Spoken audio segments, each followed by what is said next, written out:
setelah adanya pemerkosaan itu, dari korban ini sempat memoto dan memvideo. Durasi videonya 5 detik, ada foto pada saat itu.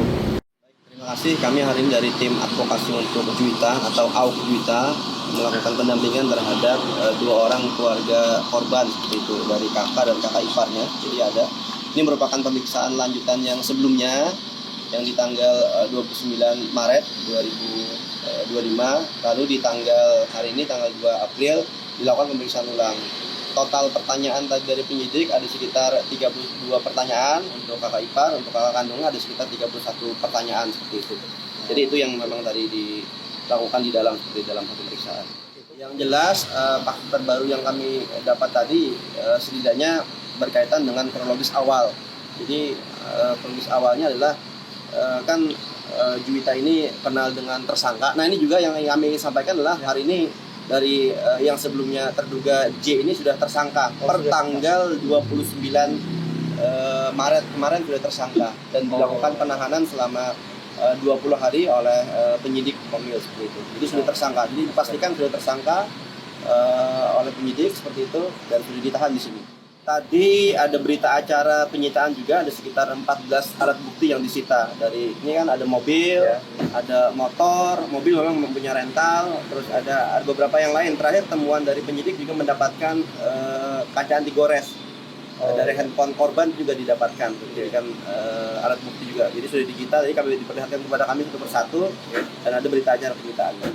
Ya setidaknya kita berharap kepada penyidik ke depan agar melakukan penyidikan lebih komprehensif lagi. Tadi kan ada petunjuk dari keluarga berkaitan dengan diusulkan untuk ngecek lagi semua CCTV di sekitaran kejadian.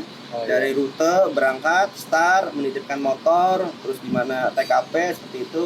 Sehingga ada beberapa petunjuk yang disampaikan CCTV ini harus dicek, CCTV ini dicek. Jadi dari penyidik tadi sudah sepakat untuk melakukan pengecekan kembali berkaitan dengan CCTV tersebut. Yang lainnya juga tadi juga di keterangan tambahan ditambahkan bahwa dari keluarga korban meminta untuk dilakukan tes DNA terhadap sperma yang ada di rahim korban. Jadi sperma di rahim korban itu kan sudah diambil sampelnya oleh dokter forensik dan keterangan dokter forensik yang didengarkan oleh kakak ipar korban bahwa itu ada sperma yang volumenya banyak seperti itu. Nah sehingga untuk lebih jelas secara ilmiah sperma itu milik siapa, seperti itu. Jadi, ada indikasi keterlibatan orang lain nggak? Ya makanya ini yang kita pertanyakan, ini milik siapa? Jadi milik siapa? Karena banyaknya volume itu kan sehingga kita mengusulkan untuk dilakukan yang namanya lab forensik ke depan. Kita kan tidak memiliki di Kalsel, adanya kan di Surabaya atau di Jakarta. Jadi di penyidik tadi diusulkan seperti itu agar lebih tuntas dalam hal dugaan tersebut. Jadi kekerasan seksual yang dialami korban ini kami menduga sih itu terjadi pemerkosaan. Jadi berawal dari bulan September, sebelumnya kan korban itu kenal. Jadi September setelah itu ada beberapa hari jedanya kenal dengan korban, lalu komunikasi melalui via aplikasi media sosial sampai dengan bertukaran nomor handphone. Lalu seiring berjalannya waktu setelah itu jedanya di sekitaran akhir Desember. Jadi akhir Desember lah kami pastikan kisaran tanggal 25 sampai dengan tanggal 30 itu dari tersangka ini minta pesankan kamar hotel karena setelah kecapean latihan MMA di Banjarbaru, lalu Itu Desember, Bang? oleh korban dipesankan kamar hotel pada saat itu. Setelah dipesankan kamar hotel, lalu kunci ada, masuklah korban, ternyata korban itu didorong langsung. Ini cerita kepada kakak ipar korban, didorong langsung dipiting, pada saat itu dilepas pakaiannya dan diperkosa pada saat itu. Bulan apa itu? Jadi kisaran bulan Desember. Itu Bulan Desember. Itu bukti ada di kakaknya pada saat itu dan disaksikan oleh kakak kandungnya oleh Juwita langsung, karena kan kakak kandung dan kakak ipar ini kan suami istri. Nah yang selanjutnya setelah adanya pemerkosaan itu dari korban ini sempat memoto dan memvideo. Durasi videonya 5 detik, ada foto pada saat itu. Jeda setelah adanya pemerkosaan itu 1 bulan selanjutnya sekitar tanggal 29 Januari ya. 26 Januari berceritalah kepada kakak ipar bahwa ada keanehan di Juwita itu seperti stres, depresi pada saat itu. Lalu digali-gali oleh kakak ipar, kenapa kamu? Baru dia bercerita bahwa ada di perkosa lah. Kalau bahasa kami diperkosa oleh tersangka. Lalu kakak ipar minta, mana orangnya? Mana nomor handphonenya? Dikasih lah nomor handphone, diambil pada handphone Juwita. dapatlah dua nomor handphone. Lalu diteleponlah pada situ oleh kakak ipar, tersangkanya itu datang ke rumah di tanggal 27. Lalu pada saat datang tidak banyak bicara, kata dia ada itikat baik seperti itu. Jadi keluarga ini tidak meminta pertanggungjawaban apa pada saat, tapi ada itikat baik dia. Lalu disambutlah pada saat itu sampai dengan terjadinya adanya tanggal 26, tanggal 27. Setelah itu dia 1 hari selanjutnya dia datang lagi ya. Lalu dia berjanji akan membawa keluarganya. Datanglah di tanggal 5 itu keluarganya, ibunya dan ada 1 orang laki-laki pada saat itu. Ngakunya kakak ipar, tanggal 5 Maret. Terjadi 5 Februari ya. Tanggal 5 Februari. Kan tadi tanggal 26. Lalu tanggal 5 Februari datang bersama orang tuanya. Dia tidak datang. Jadi tersangka ini tidak datang, cuma ada orang tuanya dan juga ada laki-laki yang mengaku kakak iparnya pada saat itu. Nah, lalu pada saat itu semacam terjadi, kalau bahasa kita orang Banjar itu bahantaran lah. Sampai dengan ada cincin pada saat itu, lamaran. Nah, pasca setelah itu memang komunikasi itu tidak ada lagi. Sampai dengan tersangka ini pindah ke Balikpapan. Nah, ketika dia pindah ke Balikpapan tidak ada bicara kepada Juwita korban, kepada keluarga korban, tahu-tahu pindah saja. Nah, lalu pada saat itu dari kakak kandungnya Juwita yang suami dari Susi mau WA lagi kepada si tersangka, kemana kamu, seperti itu di WA, dan dikirim yang video tadi, video yang awal dia, video tadi kami ilustrasikan itu video pada saat tersangka itu menggunakan pakaian itu sebagai bukti bahwa dia diperkosa lah pada saat itu. Nah, lalu setelah ada video itu di WA, durasinya lama setelah itu tidak ada komunikasi lagi. Terakhir kakak ipar korban ini berkomunikasi tanggal 17 Maret ya, 17 Maret seperti itu. Jadi berawal dari itulah yang pada intinya bahwa karena sudah diperkosa, dia ada itikat untuk bertanggung jawab, ya akhirnya sampai terjadi adanya pembunuhan seperti itu.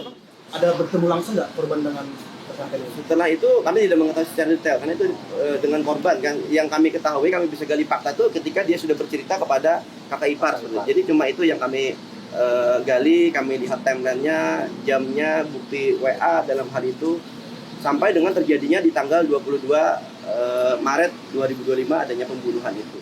Informasi long terkait dengan barang bukti video tadi yang disebutkan di hotel tadi. Itu isi videonya terduga pelaku. Terduga pelaku ada foto, lalu ada durasinya sekitar 5 detik lah. Video itu bergetar. Jadi kakak ipar ini menceritakan video itu bergetar karena saking takutnya. Kita di kamar hotel ketika dari tersangka itu memakai pakaian pesan itu. Tapi videonya tersangka memakai pakaian, lainnya memakai celana dan baju. Barang buktinya akurat bang ya? Ya memang kita konfirmasi kepada 2 orang saksi. Jadi di kakak ipar dan kakak kandungnya korban seperti itu. Makanya itu juga disampaikan tadi ke BAP. Disampaikan itu di BAP secara detail. Ini semua keterangan itu sudah disampaikan ke BAP? Itu di BAP. Jadi keterangan itu disampaikan di BAP. Adanya informasi penyampaian dari otopsi dari dokter juga sudah disampaikan di BAP. Semuanya. Jadi secara keseluruhan, secara komprehensif sudah kami sampaikan. Jadi mudah-mudahan ke depan bisa clear lah. Kalau untuk motif sendiri untuk tanggal 22 itu apa bang sebenarnya bang? Apakah dari video itu atau? Ya yang jelas untuk motif sih ini kan sama-sama masih mendalami. Kami hanya bisa buat cerita dari kronologis awal sampai dengan akhir. Kalau motif itu kan nanti tersimpul, tergambar ketika ada resume dari penyidik sampai dengan rekonstruksi. Jadi ada resume, ada rekonstruksi, ada petunjuk auditor dari penuntut. Nah baru kita bisa melihat secara utuh seperti motifnya apa. Tapi kalau sementara sih kami lihat ya tadi hanya sebatas dari cerita, ada bukti-bukti dan yang menyimpulkan motif kan nanti kepada penyidik atau dari pengakuan tersangka langsung seperti apa dalam hal itu. Artinya untuk motif sendiri sampai Kami belum bisa menyimpulkan saat ini, sama-sama masih mendalami, di penyidik pun masih mendalami karena hari ini luar biasa kan dari penyidik juga bekerja keras seperti itu. Hari ini pun ada tambahan lagi saksi dari pemilik rental sudah datang. Oh iya. Kalau yang 2 orang datang ke rumah itu bisa dipastikan nggak itu misalnya keluarga dari pelaku atau? Nah itu juga kalau dikonfirmasi memang benar ibunya ya. Ibunya benar. Kalau yang satunya yang laki-laki itu pengakuannya kakak ipar sih. Tapi kita konfirmasi lebih detail kan belum tahu. Dan konfirmasi untuk dari pemilik rental itu memang yang terduga nih yang merental mobilnya. Memang dia langsung. Terus juga infonya sih KTP yang dititipkan jaminan di rental itu KTP dari tersangka langsung juga. Seperti itu. Tapi lebih detail kan itu di BAP kami tidak sempat diskusi banyak tadi dengan pada pemilik rental. Bang, yang meletakkan mobil korban di lokasi kejadian itu tersangka atau orang lain? Sementara sih tersangka seperti itu. Jadi semuanya kejadiannya tersangka yang melakukan. Tapi ada beberapa hal yang kami mengusulkan kepada penyidik harus digali lagi. CCTV, adanya kandungan sperma yang banyak seperti itu. Karena memang ada beberapa asumsi-asumsi, kita pun masih tidak percaya seperti itu. Ini apakah sendirian atau tidak, dengan durasi waktu yang singkat. Kami sepakati tadi setelah melihat bukti chatting itu kan ada di laptop 10.30, lalu jam 10 jam setengah 11 itu baru mengambil motor, baru pinjam motor kepada kakak korban. Jadi ada durasi yang ya setengah 11, jadi ada durasi, lalu juga di chatting itu juga antara Juwita dengan tersangka itu jam 10 lewat sedikit itu dia mengaku bahwa belum bisa jalan karena masih hujan. Jadi durasi yang singkat seperti itu. Ini juga perlu kami konfirmasi lagi ke depan, dan sama-sama mudah-mudahan ke depan juga clear supaya timelinenya jelas, buktinya jelas, dan memang clear juga dugaan-dugaan kita bisa dijawab oleh penyidik. Jadi di hasil otopsi itu kenapa dari kakak ipar korban ini bisa menceritakan detail. Kami pun awal mulanya hasil otopsi itu kan intinya adalah untuk kepentingan penyidikan dan di dokter kan. Ternyata pada saat berhadapan dengan dokter forensik itu kakak ipar korban ini sempat merekam pembicaraan dari dokter forensik yang menjelaskan. Yang pada intinya kesimpulan dari dokter forensik itu adalah murni pembunuhan. Jadi kesimpulan otopsinya adalah pembunuhan satu. Yang kedua hasil otopsinya itu lagi ya tadi adanya memar lebam di kemaluan korban. Berarti tidak hanya di leher lebamnya bang? Ya di kemaluan pun ada. Jadi ya dugaan kita juga sebelum dia dibunuh juga diperkosa lagi seperti itu. Makanya dari otopsi itu kan bisa dijelaskan secara ilmiah. Tapi untuk mengilmiahkan lagi spermanya itu juga harus di lab lagi ke depan agar ini sperma siapa saja, apakah cuma terduga pelaku atau seperti apa.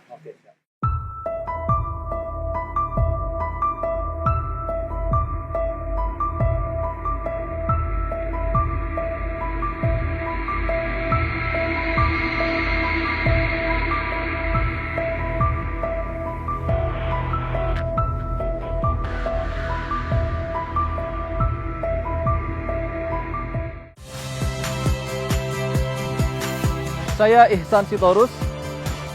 Saksikan program-program Kompas TV melalui siaran digital, pay TV, dan media streaming lainnya. Kompas TV, independen, terpercaya.